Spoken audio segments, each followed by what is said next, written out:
Bueno, es que esto de cortar y echar al fuego viene del Antiguo Testamento, viene de Ezequiel, claro, Ezequiel 15, viene de Jeremías también. Pero es que en el mismo Nuevo Testamento, esto de cortar y echar fuera al lago, a las tinieblas de afuera, cortar, ya estaba dicho en Mateo también. La doctrina, esa de cortar y echar fuera, porque no se lleva fruto. Eso es una doctrina. La doctrina de no llevar fruto. La llamo así. ¿Qué pasa con esa doctrina? Bueno, pues si el Señor lo dijo, el reino es quitado de vosotros. El reino es quitado de vosotros y dado a otros que lleven fruto. Porque Él lo quitó. También allí quitar, no es alzar. Se lo quitó Israel. ¿Y qué pasó cuando lo quitó? Bueno, se destruyó el templo y han vagado durante 20 siglos. Ahora hay un retorno. Claro, el retorno es cierto. Jesús es judío. Es judío. Su tierra es judía y su reinado va a establecerse en Jerusalén. Eso es bíblico. Bueno, entonces, eso estaba dicho allí en Mateo 21, por ejemplo. El reino es quitado y dado a vosotros. Allí en la parábola aquella, ¿no? Y arrendada, la viña es arrendada a otras personas que paguen el fruto en su tiempo. Siempre salen con Judas. No, es que ese era Judas. Pero es que el tiempo verbal en que se usan estos vocablos de permanecer, llevar fruto, son anguistos, son subjuntivos. Implica, ya vamos a ver eso en este mismo versículo 6, ¿no? Sobre esto proléctico, propiléctico, bueno, etcétera. Sí, dicen, bueno, alguna vez he visto escrito eso. Está repetida aquí varias veces, 3, 4 veces. Lo hace cuando menciona cortar la mano. Lo hace cuando dice cortar el pie. Y lo hace cuando dice sacar el ojo. Y claro, entonces usted, que tiene una doctrina previa, la de su denominación, que se la ha dado un psicópata, usted viene aquí y lo lee, usted no le hace caso a esto. A rechazarlo, a rechazar la doctrina. A rechazar la doctrina. ¿Y qué hacen? Lo niegan completamente. Entonces, si son personas que son pastores o son sacerdotes, obispos, presidentes de una denominación, lo que sea, que tienen acceso y ascendencia, es decir, influencia sobre una gran denominación, sobre un grupo de iglesias, y son personas que fijan al mismo tiempo la doctrina y ponen eso por escrito en un cuerpo doctrinal que pertenece, ese cuerpo doctrinal es el cuerpo doctrinal de esa iglesia o de esa denominación, y además imprimen libros y folletos con esa doctrina que niega el infierno. Pues usted cuando va allí, usted lo lee, le han dicho que el infierno no existe y usted lo cree.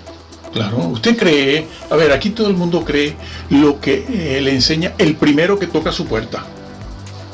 Usted es mormón porque el primero que tocó en su puerta fue mormón. Y tú eres presbiteriano porque el primero que tocó en tu puerta fue presbiteriano y te enseñó eso.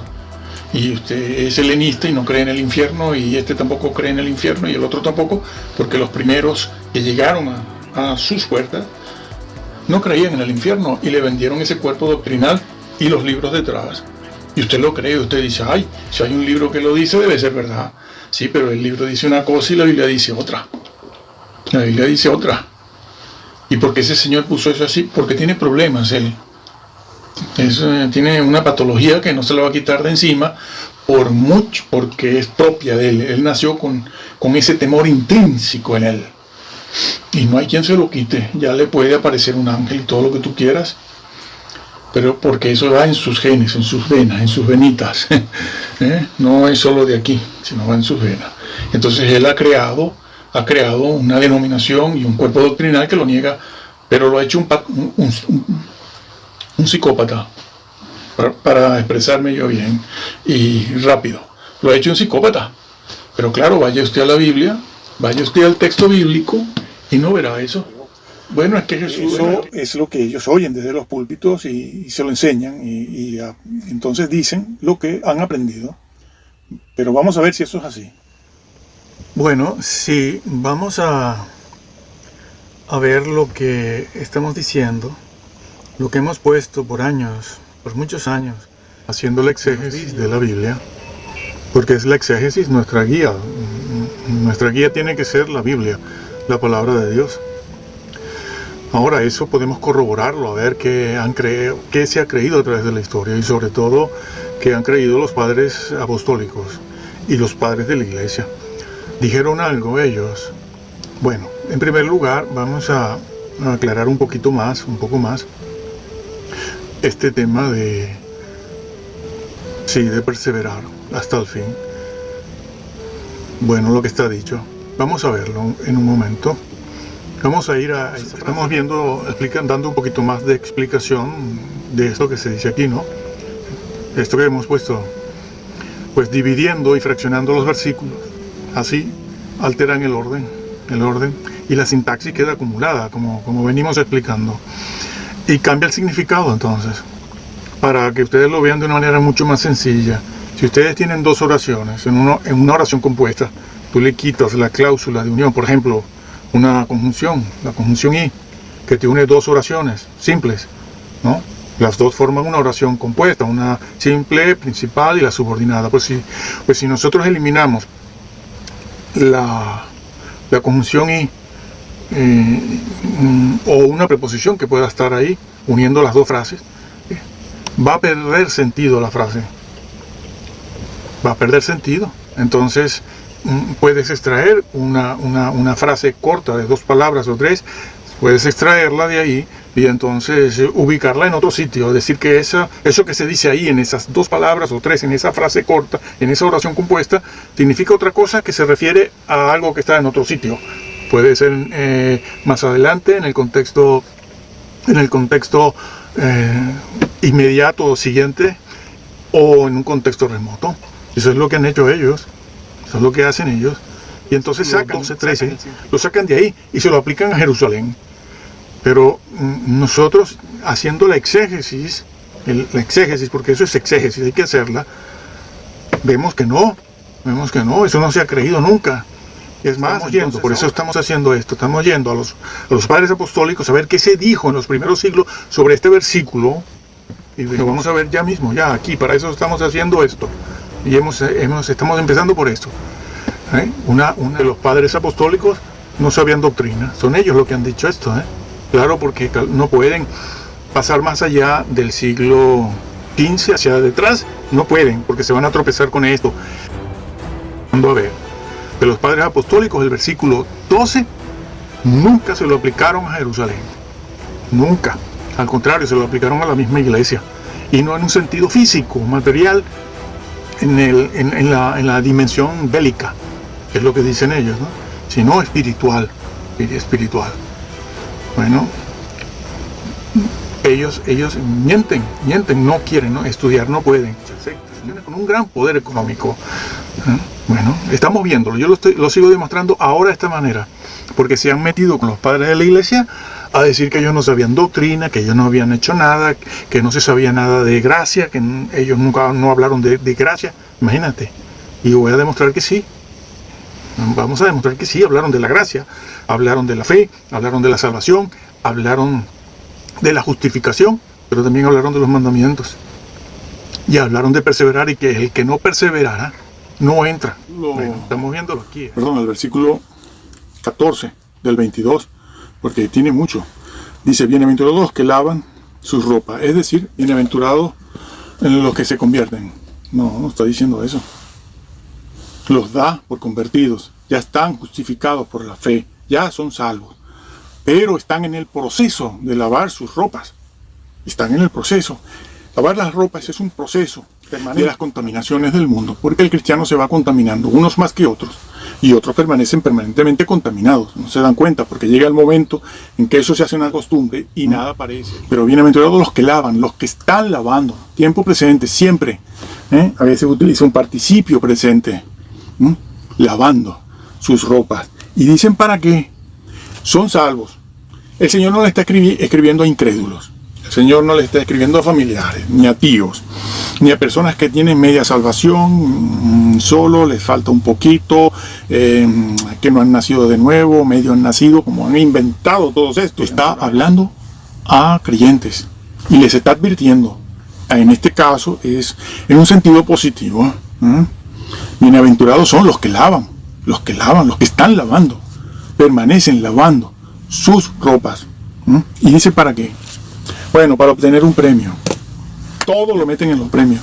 No, para tener derecho. Ese vocablo, derecho, léanlo ustedes en griego, es un vocablo para hablar de...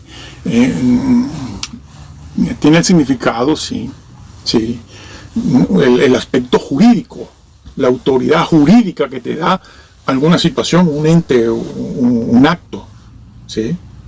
Tener derecho, ese vocablo se usa mucho. Bueno, para tener derecho. La salvación es por obras. No está hablando la Biblia nunca de salvación por obras. Todos sabemos que la salvación no puede ser por obras, pero una vez el Señor te la ha regalado, es tu responsabilidad, como seguiremos viendo aquí, mantenerla, cuidarla, cultivarla, avivarla, como enseña toda la Biblia, toda, el Antiguo y el Nuevo es lo mismo. No hay dos métodos de salvación, uno para los judíos que es condicional, la de la iglesia que es incondicional. Sí, incondicional, tú no tienes que hacer nada. Dios te salva, quieras o no quieras, porque eres elegido. No, aquí no se ve eso. Claro, no se pueden meter en este versículo, eso es lo que hacen, que si les haces leer este versículo ellos se van, como hacen todas las demás grandes denominaciones hacen eso, se van para el Antiguo Testamento, casi siempre. Dicen, bueno, pero es que Daniel 12 dice, porque te vas a Daniel 10 o 12, no porque te vas a Génesis. Te vas a una porción de la revelación bíblica cuando la revelación apenas había empezado. Tienes la revelación completa aquí, porque la revelación bíblica de Dios mismo es progresiva. Empezó en el Génesis y culmina esa revelación dando muchos más datos y mucha más información sobre lo que Dios es, su reino, su salvación, su Salvador, el Mesías, en el libro de Apocalipsis. No, estos se van donde no hay revelación, allá, o hay poca revelación. Se van al Antiguo Testamento. Y entonces hacen valer el Antiguo Testamento sobre el Nuevo. Anulan el Nuevo. Como han hecho con la cuestión del tabernáculo. También, sí. Y el arcángel Miguel. Bueno, del cual ya hemos hablado bastante. Entonces aquí se utiliza para tener derecho. Salvación por obra, enseguida te lo dicen. Bienaventurado el que no tropiece en mi palabra, dijo el Señor. Y también dijo, la hora viene, cuando los que le den muerte a ustedes creerán que sí dan un servicio a Dios. Y resulta que estaban matando a los verdaderos evangélicos, que querían seguir los principios bíblicos y de la iglesia apostólica, del siglo I e incluso siglo II. Sí. Es que la dinámica del cristianismo es así. Es así, eso no va a cambiar. Imagínate si Pablo se hubiese llevado por esto que dicen que exponer la verdad, la doctrina bíblica es murmuración, entonces no tendríamos Nuevo Testamento. Ni Pablo hubiera combatido a los herejes como los gnósticos cristianos, docetistas cristianos, ebionistas, judíos mesiánicos y todo tipo de cristianos que vienen allí junto con Pablo, que tosían completamente la Sagrada Escritura. A Pablo no le venían con ese cuento de que murmuraba, no. Así pues, que el versículo dice que el que lava sus ropas, el que se mantiene guardando su vida cristiana, guardando la salvación, ese es el que tiene el derecho de participar de la vida eterna. Participa de la vida eterna, no lo contrario. Bueno, sí, el texto bizantino, la misma Pechita, tiene otra traducción ahí en ese versículo 14, porque ahí el griego bizantino mayoritario y la Pechita, y así como otros, muchas otras versiones del castellano también, pero bueno, los originales, el arameo, pone mandamientos. Bienaventurado el que guarda los mandamientos para tener derecho al árbol de la vida. Y dice, el texto bizantino dice, sí, el que guarda, bienaventurado el que guarda los mandamientos de Dios. Claro, es que, bueno, porque hay diferencias entre los dos, entre las dos versiones. Bueno, es porque en el original, en el griego, a veces el vocablo ropa, túnica, es un vocablo en el griego muy parecido al vocablo entolé, mandamiento. Entolé, mandamiento. Túnica, ropa. Estolá creo que era. Estolá, ¿no? Estolá, entolé. Se parecen mucho. Se parecen mucho y entonces ha habido ahí una cierta confusión, pero es lo mismo. Porque para tú guardar las vestiduras, si te vas por el tema no, textus receptus tiene mandamientos, Lean ustedes el textus receptus, bueno, no hace falta, bueno, en el textus receptus griego está en Tolé. Casiodoro lo tradujo, sí, puso mandamientos. Casiodoro puso mandamientos. La versión de 1865 tiene mandamientos, la de 1909 tiene mandamientos. Es la del 60 la que dice vestiduras. La del 60 la que dice vestiduras, pero es lo mismo. A mí me da igual en el sentido de que, bueno, algunas versiones de Reina Valera ahora, no sé si la contemporánea, ¿no? O alguna otra de estas que han salido en los últimos 12 años, tiene mandamientos otra vez, claro. Bienaventurado el que guarda los mandamientos de Dios. El amor no, el amor no. Porque, bueno, sí, el amor, porque toda la ley se resume en el amor, pero has de cumplir entonces los mandamientos para que ese amor sea efectivo. El Señor lo dijo en Mateo 22, está eso que acabo de decir, pero regreso al texto griego. ¿Por qué? Porque para tú guardar las vestiduras, o mantenerlas limpias, lavarlas, no es simplemente ir a cada rato como le han enseñado también a esta gente. Le han enseñado, bueno, tú vete y pide perdón, ¿no? Lo que le criticaban a la Iglesia Católica antiguamente. Dicen, no, el confesionario, siempre van al confesionario y vez tras vez y pecan y vuelven a confesarse. Pero tú estás enseñando hoy en día lo mismo. Porque tú no hablas de los mandamientos, porque tampoco los calvinistas creen en los mandamientos. Eso viene de la Reforma. Claro, es que si la salvación es por predestinación, así, insofacto, pues nada de mandamientos. Como mucho, te portas bien. Y ya está, como mucho.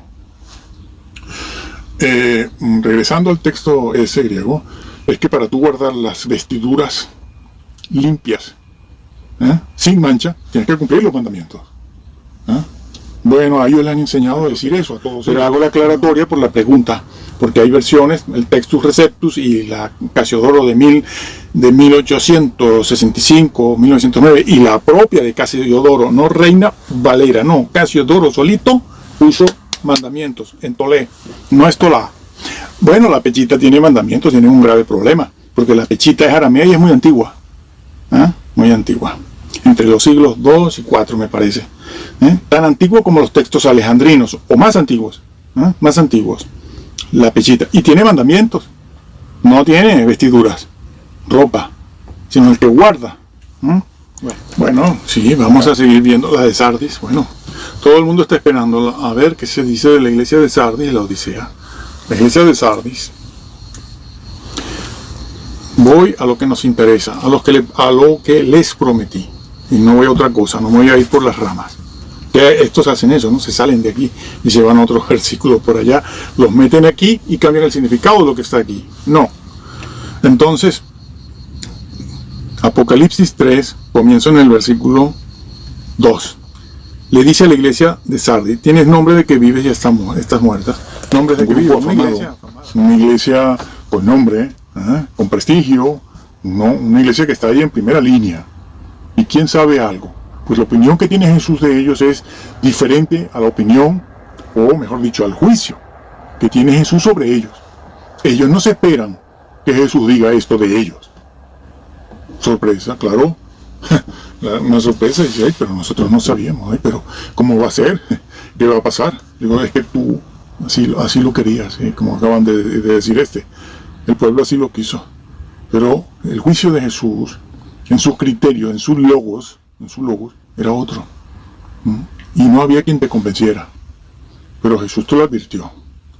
Bueno, tienes nombre de que vives pero estás muerto. Acuérdate pues de lo que has recibido y oído, y guárdalo y arrepiéntete, pues si no velas, vendré sobre ti como ladrón y no sabrás a qué hora vendré sobre ti. Pero tienes unas pocas personas en Sardis que no han manchado sus vestiduras. Tiene unas pocas, hay un grupo grande de personas, ¿eh? Y hay unas que no han manchado. ¿Por qué? Porque hay otras que se han manchado. Estos dicen que es una metáfora, que eso no significa nada, que eso es para premios. Momento. Tienes unas pocas personas que no han manchado su vestidura. ¿Qué simboliza? ¿Qué quiere decir vestiduras blancas? Es una metáfora. Bueno, pero si el Señor la usó, es para explicarnos y decirnos algo. Y entonces dice, tienes unas pocas personas que no han manchado su vestidura. En cualquier sitio, históricamente, la palabra en el Antiguo Testamento también, la palabra o la frase también, vestiduras blancas, ropa blanca, lavar las vestiduras, es símbolo de la conducta moral, eso que no les gusta a ellos tampoco. No hay quien le hable de ley. Enseguida te dicen, usted no peco. No peco. Yo, y hay muchos, miles que no pecan. Entonces, eso es lo que significa. Es una referencia a la conducta moral de una persona que se mantiene en consonancia, en coherencia, con la ley de Dios, no la ley ritual. Eso creo que lo sabe todo el mundo. Todo el mundo lo sabe. Aquí no se habla, Pablo no hablaba ni Jesús de cumplir la ley ritual, no. De la ley moral, el decálogo y mucho más. El decálogo es un resumen. Entonces aquí se dice que hay un grupo que sí y hay un grupo que no. Y se refiere ahora a los que no han manchado. Ya al principio lo dijo, tus obras, tienes nombre de que vives pero estás muerta. Sé vigilante y afirma las cosas que están por morir. Sí, apagar el Espíritu Santo, claro. Apagan, entristecen y lo apagan. No, estos también han dicho que no pasa nada. De eso no hablan nunca.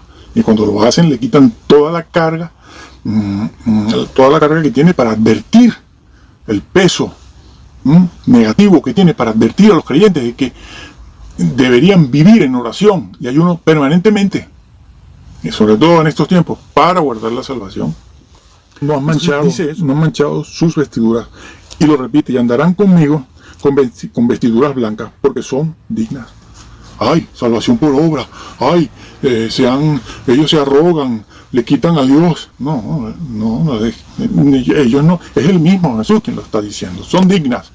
¿Por qué? Por su conducta. Dios valora la conducta del cristiano que se esfuerza. Por eso, la Biblia dice, los padres de la iglesia lo decían también, el evangelio es cuando sucedió la muerte de Juan el Bautista, que su cabeza rodó, que dijo Jesús, al reino de los cielos se le hace violencia, porque habían matado habían descabezado al Bautista. Y dijo y agregó algo que la iglesia del siglo II va a repetir, y va a decirlo en forma de advertencia para los creyentes. ¿Qué dijo Jesús? Este mundo al reino de los cielos le hace violencia. Morir de esa manera es hacerle violencia. Y solo los violentos arrebatan el reino. ¿Quiénes? Los que perseveran, los aguerridos, los que insisten, los que no se echan atrás, los fieles. Bueno, entonces, dice aquí, y andarán conmigo con vestiduras blancas porque son dignas. Sí, Dios valora el esfuerzo que cada creyente hace para guardar la salvación que recibió en forma gratuita. Entonces, son dignas. Pero tienes unas pocas personas en Sardis que no han manchado sus vestiduras. Y andarán conmigo con vestiduras blancas. Son revestidos con vestiduras blancas en el reino. Eso es lo que se está diciendo aquí. Pero ahora no me quedo ahí. El que venciere. Esa palabra vencer, ¿en qué contexto? ¿Qué trasfondo tiene? ¿Cuál es el tema de Jesús? ¿Qué mensaje les está dando a las iglesias? Contra la herejía, contra la doctrina falsa, contra los falsos profetas, falsos pastores, y contra la vida de inmoralidad. Todo eso. Y aquí dice al que venciere. Pero lo está diciendo a raíz de lo que acaba de decir en el versículo anterior. No lo pueden sacar del contexto y decir, bueno, aquí vencer ya significa premios. ¿Cuál premio, señores? Vamos a seguir leyendo. Al que venciere será vestido de vestiduras blancas. La iglesia ha de ser sin mancha ni arruga. Al que venciere será vestido. ¿Vencer sobre qué? Pues sobre algo, ¿no? ¿Vencer sobre qué? Pues sobre lo que está diciendo. Lo acababa de decir. Los que manchan y los que no manchan. Las vestiduras blancas son símbolos de la conducta moral y del proceder, que es lo mismo que la vestidura. Y no borraré su nombre del libro de la vida. Y confesaré su nombre delante del Padre. No lo borra. No borren. Este señor Arthur borró el libro de la vida. Sí lo dijo. Dice, eso no quiere decir nada. Está dicho, está grabado, Está grabado. Yo no voy a decir algo de un personaje tan eminente si no es verdad. Está grabado y yo lo tuve que oír varias veces porque no lo creía. Le quitó toda la fuerza adversativa, toda la fuerza que tenía ese versículo, ese pasaje, esa verdad, para amonestar a los creyentes. Y se ríen, sí, se ríen cuando hablan de que los diáconos fuman su nombre delante de claro, está en contraposición. No borro, confieso.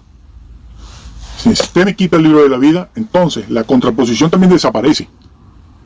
No saben hacer exégesis, no les interesa. ¿Por qué? Porque van siendo a Calvino. Van siendo a Calvino. Si usted me quita la validez de esa frase, el libro de la vida, no lo borro, me está de manera explícita, está borrando lo que sigue. Eso de confesar el nombre, pues quítalo también. ¿Por qué? Porque va unida a la anterior, son dos cláusulas. A ver, gramáticos, son dos cláusulas. Si me borras una, que están emparentadas, están coordinadas, ahora no vamos a hablar de gramática, están coordinadas. Hay una coma, pero están coordinadas, porque el sentido de una depende de la otra. Me le quitas esta parte, le has quitado el sentido a esta, entonces diríamos, confesaré su nombre, solo, pero espérate que le has quitado una parte. ¿Qué es lo que han hecho estas personas? Bueno, no borraré su nombre del libro de la vida y, bueno, tiene la coma, pero tiene la cláusula ahí, ¿no? Son oraciones coordinadas, subordinadas. Confesaré su nombre delante de y delante de los ángeles, además. Habría que quitar esa parte también. Eso está dicho ahí. Y seguiremos. Bueno, no solo eso, sino que si quitas esta parte de Apocalipsis 3 en cuanto a la iglesia de Sardis, esto del árbol de... Perdón, que lo leo. Esto que dice, no borraré su nombre del libro de la vida y de las vestiduras, porque esto está vinculado a las vestiduras, a los que no las han manchado. Entonces, de paso te llevas por delante lo que ya vimos anteriormente en Apocalipsis 22:14, 22:2 y 22:14, que releo. Dice, bienaventurados los que lavan sus ropas. Allí dice, los que no han manchado, los que no han manchado. Dice, no borro su nombre. Pero aquí en 22 se dice que se mantienen lavando sus ropas, su vida moral, para tener derecho al árbol de la vida. Al árbol de la vida. Allá habla de el libro de la vida. Aquí árbol de la vida. Allí el libro de la vida. Pero entonces, aquí árbol de la vida tendría que desaparecer también, porque es lo mismo. El libro de la vida es la vida eterna. Y el árbol de la vida es la vida eterna. Pues si de allí me lo quitas en Apocalipsis 13, hablando de Sardis, como lo tienes que quitar aquí ya en el resumen final de Apocalipsis 22:14, que lo dice, tener derecho al árbol de la vida. Que lo ha dicho ya en el versículo 2 también, del capítulo 22. Entonces se contradicen completamente.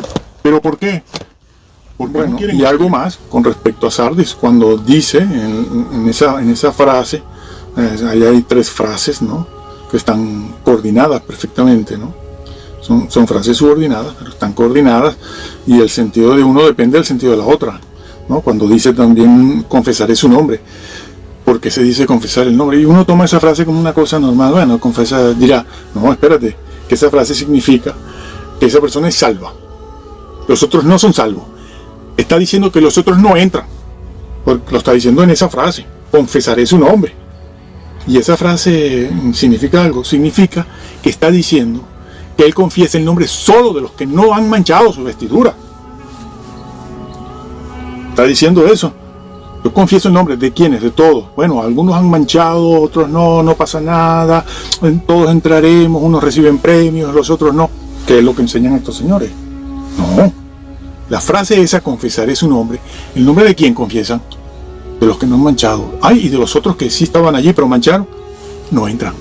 No va a confesar su nombre. Precisamente será porque ha sido borrado del libro de la vida. ¿Qué es lo que está dicho? Que también lo niegan. Tenemos que hablar de eso, del libro de la vida. Van a ocupar de eso. Está dicho ahí. ¿Por qué? Porque ellos están en un tema distinto. Están tratando de mantener una organización histórica y un cuerpo doctrinal histórico, no bíblico. Están ocupados en eso. Ahí hay mucho dinero. Bueno, pues el dinero manda, más que la verdad. Bueno, ya está claro. Las vestiduras muestran el carácter de la persona, el carácter moral, que en este caso viene por la influencia del Espíritu Santo en la persona. Pero la persona puede entristecer y apagar al Espíritu Santo, como siempre enseñamos. Claro, lo apaga. Y entonces el Espíritu Santo no produce un carácter moral y por lo tanto no hay una conducta moral, la que Dios busca. La imagen de Cristo reproducida, porque el cristiano está llamado a ser un pequeño Cristo.